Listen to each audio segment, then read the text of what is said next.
Lies of P is a game that's had quite the interesting arc in terms of both fan reception and popularity. When it came out in 2023, it was a fantastic, exceptional game that seemed like it was mostly ignored by both the Souls-like player base and the larger Souls-like community. Big content creators in the Souls-like space had more or less passed it by, and while there were people who were quite enamored with the game, larger mainstream appeal was mostly not there. It got so weird, so bizarre, that such an amazing game, a first-time project from a new Korean studio, was largely going unnoticed, that I ended up creating a video on this very channel purporting that Lies of P was not beloved. And in said video, I tried to reason as to why that was. As the months and now years have gone by, however, Lies of P has gone from an underappreciated gem to one of the most beloved Souls-likes ever. With nicknames and memes like Lies of Peak and whatnot, people as a whole have, over time, grown to really love and adore the game. And in no moment was this more evident than when the Overture DLC came out, a good 2 years after the base game. Overture was shadow dropped the very day it was properly announced at the Summer Games Fest, and everyone jumped straight into playing it, and Lies of P got a sort of second wind, as it were. So yeah, Lies of P is beloved, and at this point, quite respected and adored. But what about its decently chunky, shadow-dropped DLC? Is Overture the encore, as it were, for Lies of P, or is it something less impressive? Well, I won't beat around the bush any longer.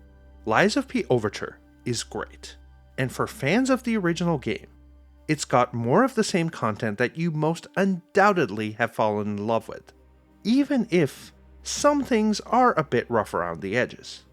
But beyond all of that, what's perhaps most interesting about Overture, beyond its length or quality or new additions like a difficulty selection, is in how philosophically, from a game design and general focus perspective, the expansion or DLC is most certainly going for something very different from the base game.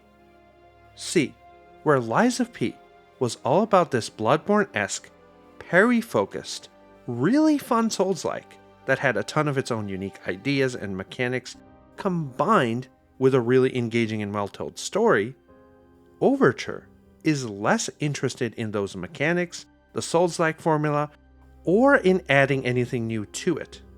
But rather, what it is most interested in is in actually pushing the boundaries of its storytelling instead.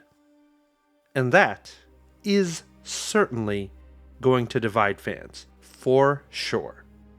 Lies of P's gameplay was one of the major reasons for why so many people loved the game. The game captured that level of quality, that joy, that sense of accomplishment that's really only been done by From Software, and perhaps Team Ninja with their Neo series. So, to instead focus on adding even more emotion, depth, and mystery to the story of Lies of P is perhaps the most interesting and bold choice that the teams over at Round 8 Studio and NeoWiz could have done in this DLC. Overture, therefore, is not Lies of P's Old Hunters moment, nor is it a Shadow of the Erdtree-like expansion either. Instead, Overture is a game that rewards and delights the people who found the story of P and the mystery surrounding the city of Krat so engaging. The core stuff from the base game is certainly here, and it's still really competently done. But if you had told me that I'd be gushing more about Overture's story than, say, its level design, the boss encounters, or the new weapons, then well, I'd have laughed you out of the room. So, today, I want to break down how Lies of P Overture actually emphasizes and focuses on the storytelling and kind of lets the overall gameplay, the balance, and some of the other Souls-like aspects recede more into the background. And how all of that is really not as bad as it may sound.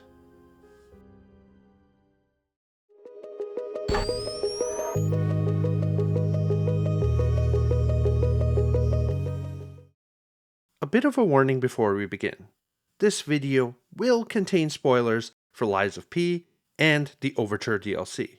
So if you'd rather go into all of that blind, then well, as always, viewer discretion is advised here. Okay, so when talking about Overture, I think the first thing that's worth noting is really in how you access this DLC content itself. The way you get to experience this little time travel addition to the main story is in fact one of the reasons for why this video is as late as it is. See, to access the DLC, you basically need to either reach Chapter 9 of the base game, or if you're in New Game Plus, then you at least need to get to Chapter 5.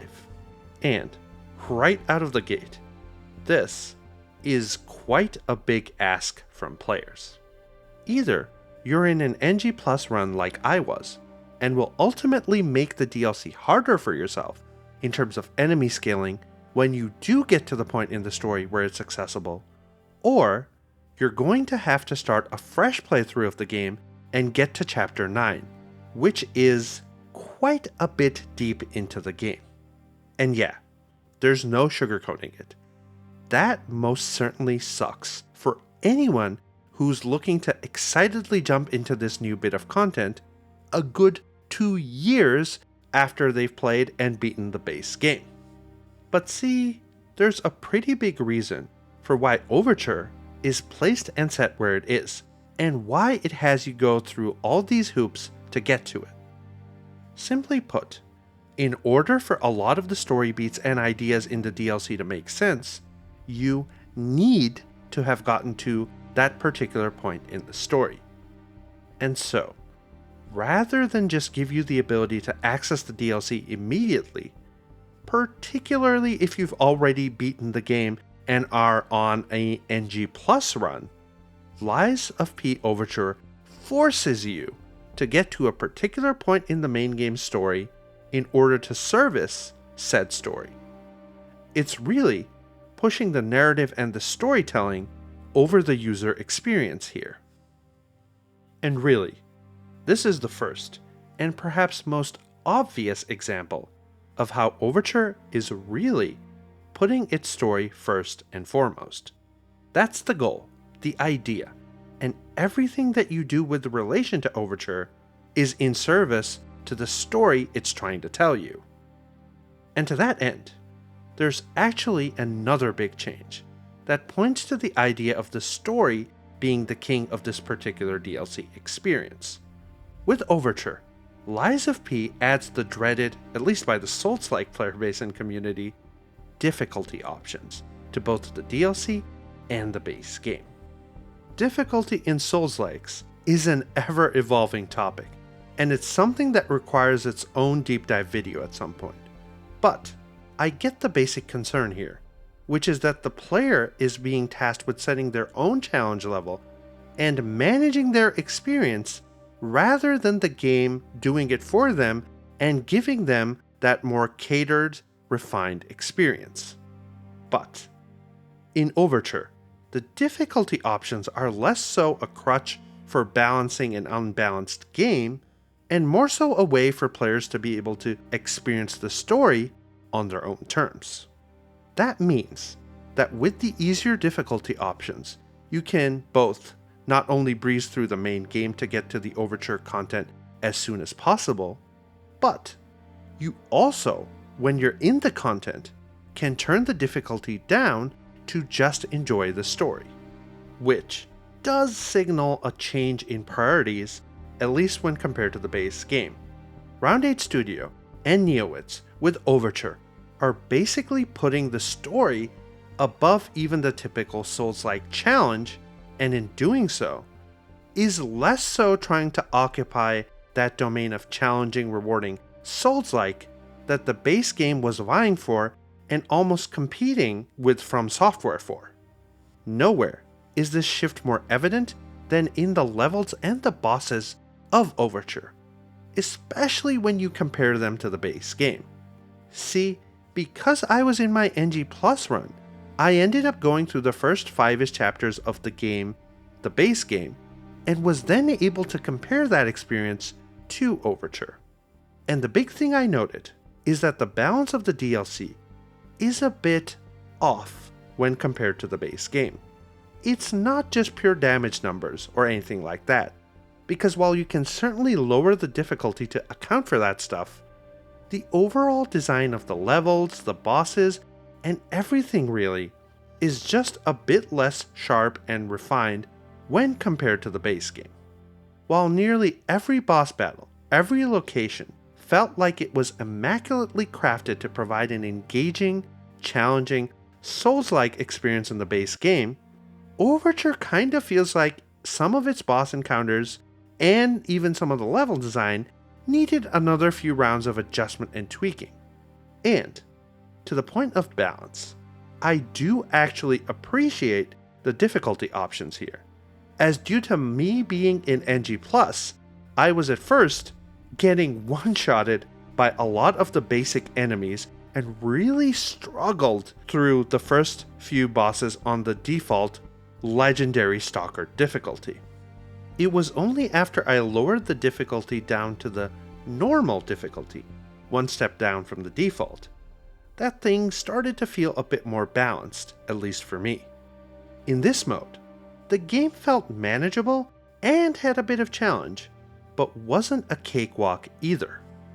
And look, while I do think that the balance of Overture's content is a bit wacky, and that it requires the player of the game to manage said balance via the difficulty options, I don't think that the content itself is bad at all. No.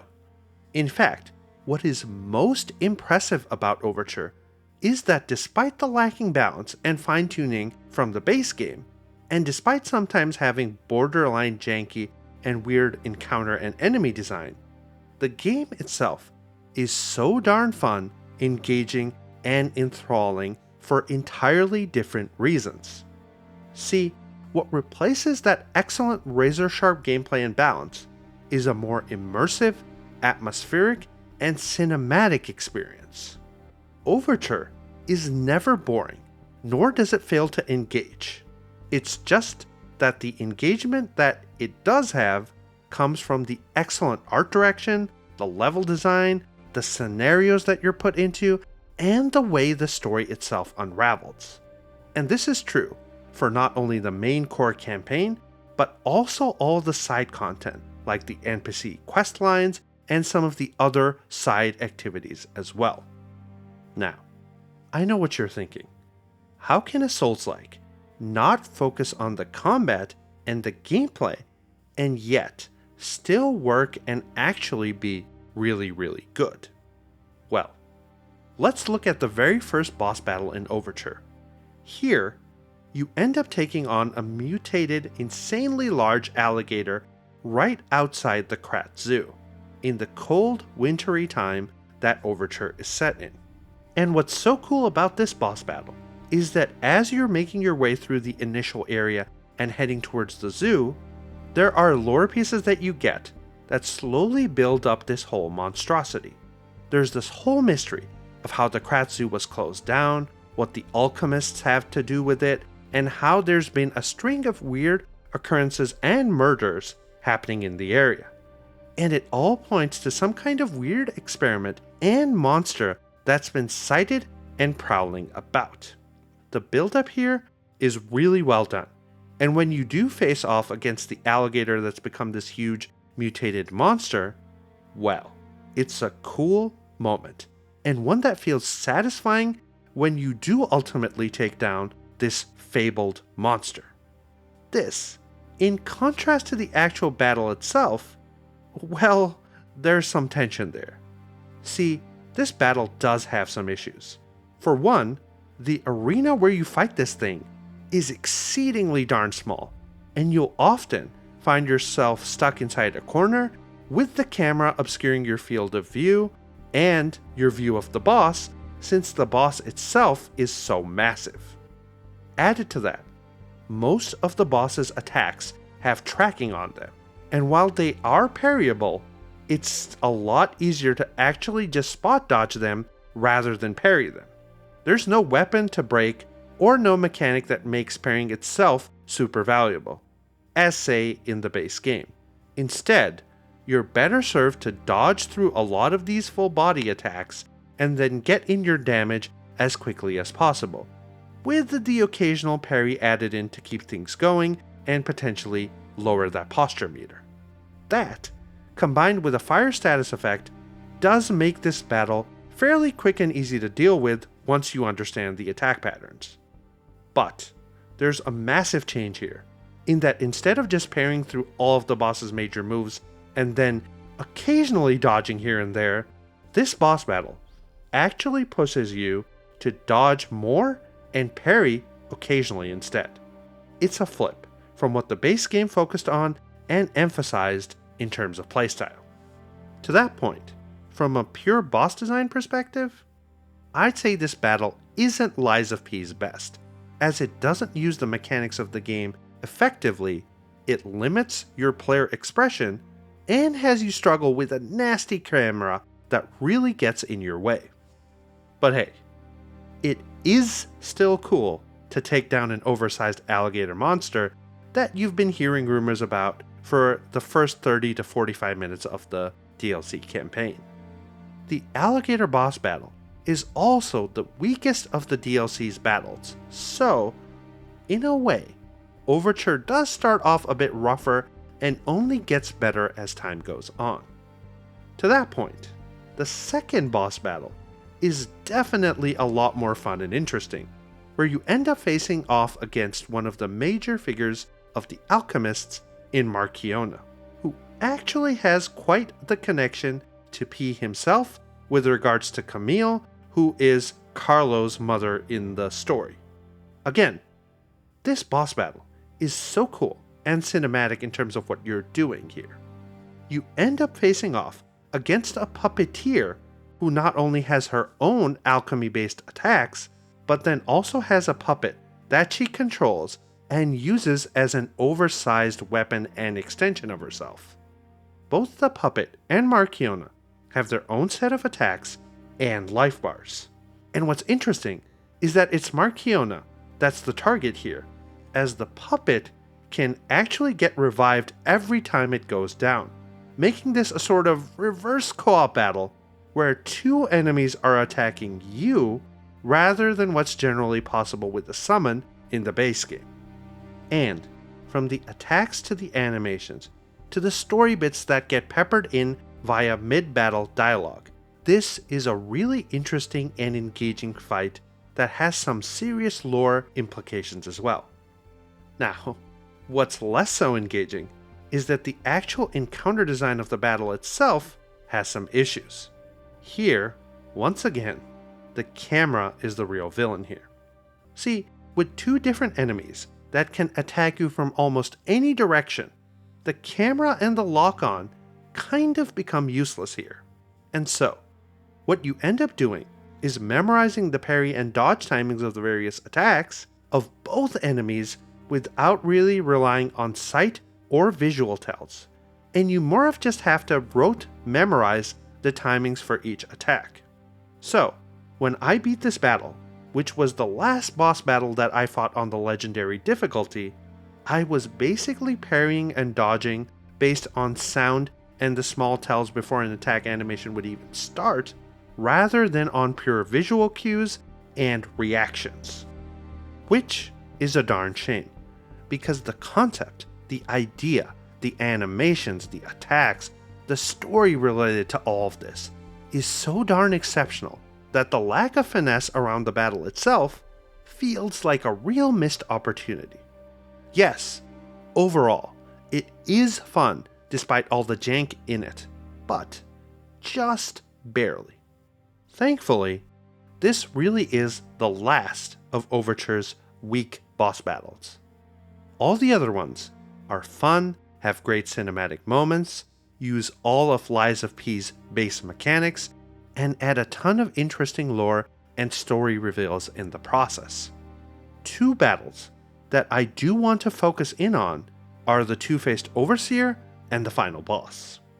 Both of these battles do something fairly unique and new to Lies of P, and it's something that's lifted straight out of Shadow of the Erdtree, of all places. See, in both these battles, you can and are highly encouraged to have side characters join you, making these battles cooperation fights with important story-based characters rather than the classic solo affairs that the base game had you do with an optional summon.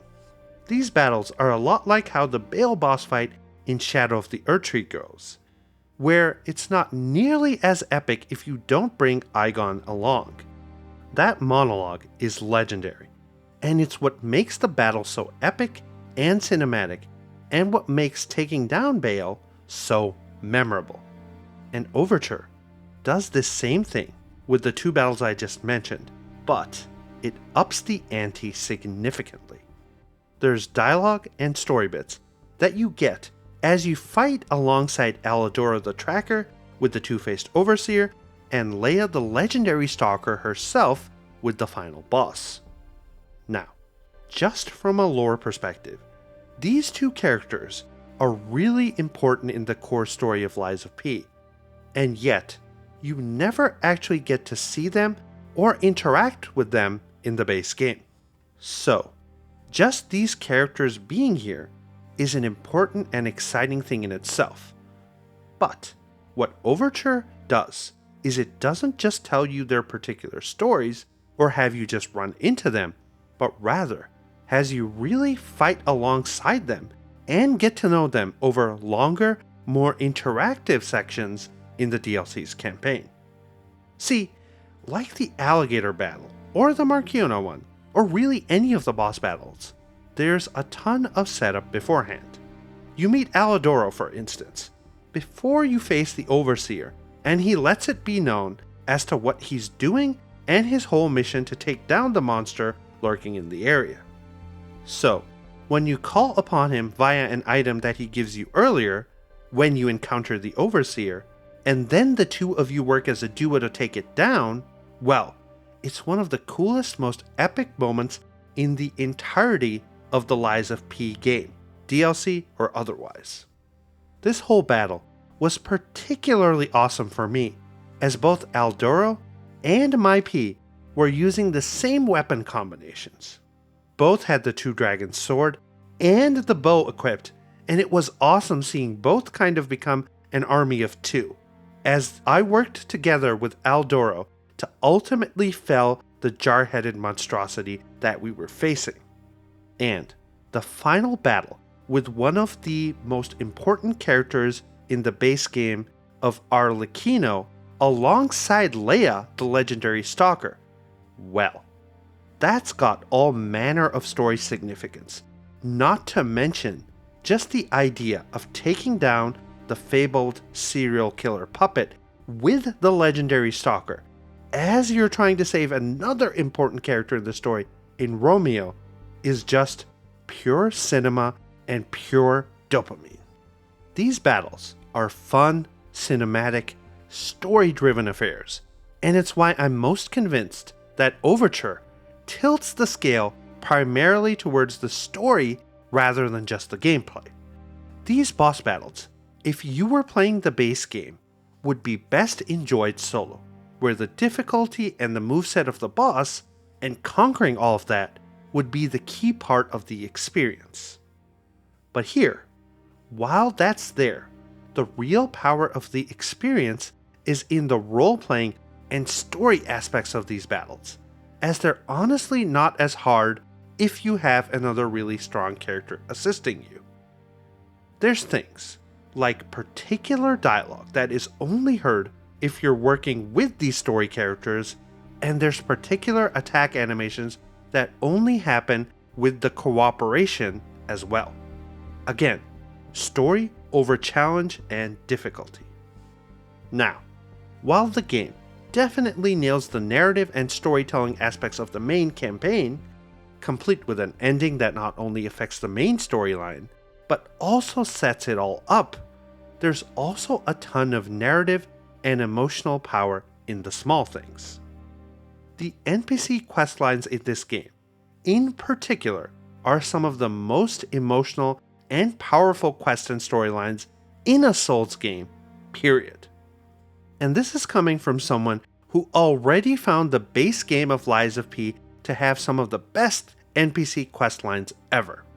Here, things go a step farther, in that every character that you meet and help out not only relates to the main thrust of the narrative, and not only expands your understanding of various key events that the main game has only alluded to, but it also makes for some really moving, sad, tragic, or heartwarming tales that can really stand on their own.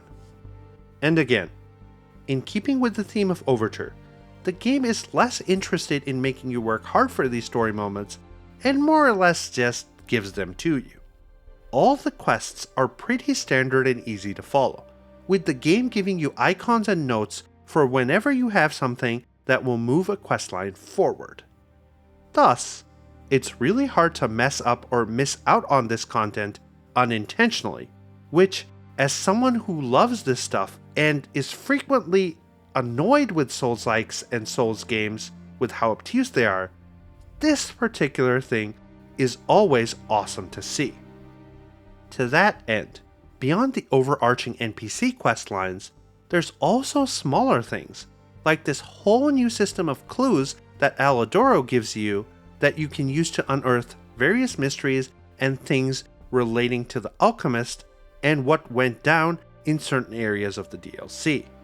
It's a much smarter use of the use an image to find a treasure system that the base game used rather sparingly. Added to that are tons of interactable things, like the whole circus carnival area, where you can do various minigames and side activities to get pretty cool items. Plus, there's even some hidden treasure rooms that really develop and add flavor to the Black Rabbit Brotherhood from the base game. In essence, Overture adds a ton of depth, layering, and flavor to an already deep and rich story from the base game, which, ultimately, I think, is really what Overture is all about, and what it signals for the future. I honestly think that Lies of P's shift in focus from challenging From Software clone to a more narrative-based Souls-like experience is really the way to go here. Yes, the gameplay and challenge were exceptional in the base game, and yes, some of that is going to be missed. But for Round 8 Studio to stand out and to compete with the likes of giants like From Software, they have to do something unique and wholly suited towards themselves. The gameplay stuff you can find in a ton of other Souls-likes, but this level of storytelling, atmosphere, and cinematic moments, no other Souls-like game quite does it like Lies of P Overture does, which really makes me quite excited for whatever follows after Overture and Lies of P. Do we get something with a new character in a couple of years that's set in this same universe, or do we get an entirely new game and property that uses a lot of the skills that the team has developed here? Or do we get Lies of P 2? Any of those options sound amazing and very exciting. So yeah, in conclusion, I liked Overture quite a bit. I liked it a lot, and I liked it for reasons that are so different from the base game of Lies of P that was also exceptional in its own way. Finally, to end, as always, I want to know what you, the awesome person who made it to the end of this video, thinks of all of this. How was Overture for you? Did you dig the shift in focus here? Or are you craving the base game experience and find this change in direction a bit worrisome? Please, feel free to not only leave a comment down below, but also like the video and subscribe if you want to see more content like this. Thank you for watching, and I'll hopefully See you in the comments section below.